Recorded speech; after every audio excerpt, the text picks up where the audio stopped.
दोबारा हल्दी लगे होगे ना, एक बार भारतीय जनता पार्टी की ही देन थी। आज मैं दावे से कह रहा हूं आप लोगों को और चैनल के माध्यम से कह रहा हूं कि भारतीय जनता पार्टी की देन थी। वह सांसद बन गए थे। अगर सांसद बन जाएंगे तो फिर आइएगा हमारे पास, फिर हम आपको बाइट देने का काम करेंगे।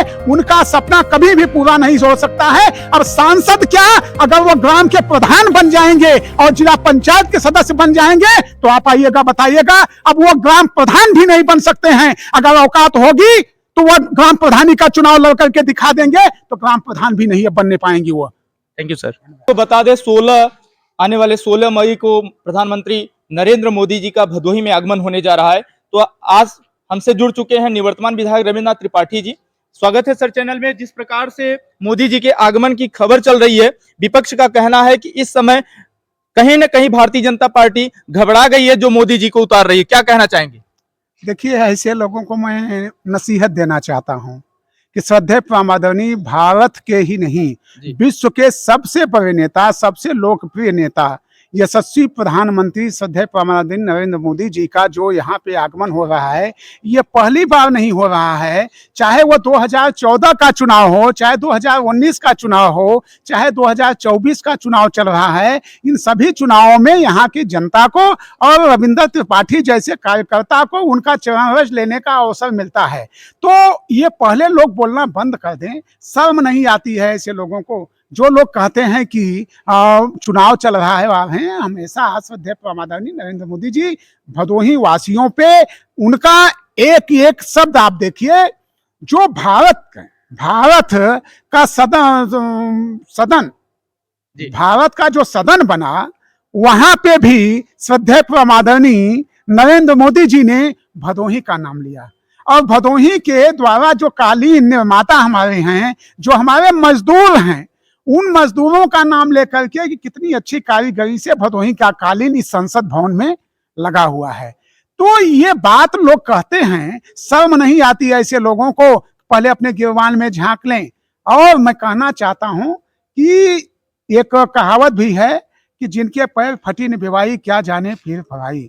भारत के यशस्वी प्रधानमंत्री नरेंद्र मोदी जी ने वो दुख व दर्द देख करके आज जनता की जो सेवा कर रहे हैं और निश्चित रूप से विकसित भारत का जो उन्होंने एक संकल्प लिया है, वह संकल्प अब पूरा होने जा रहा है। और निश्चित रूप से भारत 2047 तक विकसित राष्ट्र होगा। और निश्चित रूप से 2047 तक मैं समझता हूं कि दुनिया के जो कुछ और देश बचे हैं दुनिया में जो देश हैं, उसमें से 2047 तक आप देखते रहिएगा कि तमाम ऐसे देश हैं जो भारत के अंतर्गत होंगे और भारत उन पे विजय हासिल करेगा निश्चित रूप से। विधायक जी, एक और चर्चा का विषय, विपक्ष जैसा कि दावा कर रहा है इस समय अगर मोदी जी तीसरी बार प्रधानमंत्री बनते हैं तो संविधान कहीं ना कहीं खत्म कर दिया जाए। क्या कहना चाहेंगे इसको लेकर? देखिए, विपक्ष के पास कोई मुद्दा तो है नहीं जी। परम पूज्य हमारे जो भारतीय जनता पार्टी के संस्थापक परम पूज्य पंडित दीनदयाल उपाध्याय जी और भारत के संविधान निर्माता शिल्पीकार,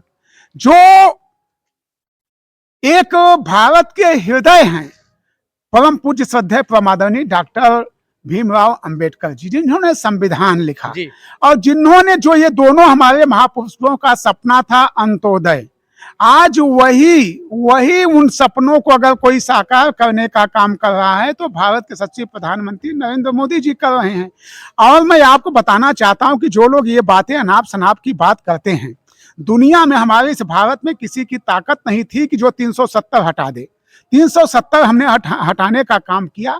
अब हमारा जो नारा है वन नेशन, माने हम सीधे सीधे इस पे एक झंडा एक राष्ट्र और वन नेशन वन चुनाव जी, तो इस पे हम सीधे सीधे काम कर रहे हैं। संविधान में जो बाबा साहब ने लिखा है उसमें किसी प्रकार का किसी की भी, मैं आज बोल दे रहा हूं, इसको आप लोग रख लीजिएगा, भारतीय जनता पार्टी एक सर्व समाज की पार्टी है और कभी भी इस विषय पे ऐसा कोई सोच नहीं सकता है। न तो हमारा छोटा कार्यकर्ता से लेकर के बड़े कार्यकर्ता तक कभी कोई इस जबान पे नहीं बोल पाया है। लेकिन जो विपक्ष के लोग हैं उनके पास कोई मुद्दा नहीं है, इसलिए अनाप शनाप की बात कर रहे हैं। विधायक, ये चर्चा का विषय और भी है, जैसा कि सांसद भदोही के जो रमेश चंद्र बिंद्र है वो इस समय सपा ज्वाइन करके वहां मिर्जापुर से चुनाव लड़ रहे हैं, चुनाव के मैदान में आए हुए हैं। तो उन्होंने भाजपा पे आरोप लगाया है कि कहीं ना कहीं छलावे की राजनीति कर रही है। क्या कहना चाहेंगे रमेश चंद बिंद को लेकर के? हमारे यहाँ एक कहावत है जी। हाँ कि एक दैया हल्दी लगी बा, अब हल्दी लगे होगे ना, ठीक बा, उसको खोल कर के मैं नहीं कहना चाहता हूँ। जो भदोही का ब्राह्मण समाज जी जो इनका एक ऑडियो वायरल हुआ था, जी, उस अपमान को भी सह करके जनेऊ उतारने की बात कर रहे थे, ब्राह्मणों को मारने की। क्या वही मैं कह रहा हूँ। तो ब्राह्मण समाज ही एक ऐसा, जो मैंने पहले बोला है कि ब्राह्मण समाज कभी जातिवाद की राजनीति नहीं करता है, ब्राह्मण समाज हमेशा राष्ट्रवाद की बात करता है। ब्राह्मण समाज हमेशा हमारा कैसे भारत विकसित होगा उसकी बात करता है। और मैं कह दे रहा हूं, आज ही कह रहा हूं कि अब दोबारा हल्दी लगे होगे ना, एक बार भारतीय जनता पार्टी की ही देन थी। आज मैं दावे से कह रहा हूं आप लोगों को, और चैनल के माध्यम से कह रहा हूं कि भारतीय जनता पार्टी की देन थी, वह सांसद बन गए थे। अगर सांसद बन जाएंगे तो फिर आइएगा हमारे पास, फिर हम आपको बाइट देने का काम करेंगे। उनका सपना कभी भी पूरा नहीं हो सकता है। अब सांसद क्या, अगर वो ग्राम के प्रधान बन जाएंगे और जिला पंचायत के सदस्य बन जाएंगे तो आप आइएगा, बताइएगा। अब वो ग्राम प्रधान भी नहीं बन सकते हैं। अगर औकात होगी तो वह ग्राम प्रधानी का चुनाव लड़ करके दिखा देंगे, तो ग्राम प्रधान भी नहीं बनने पाएंगे वो।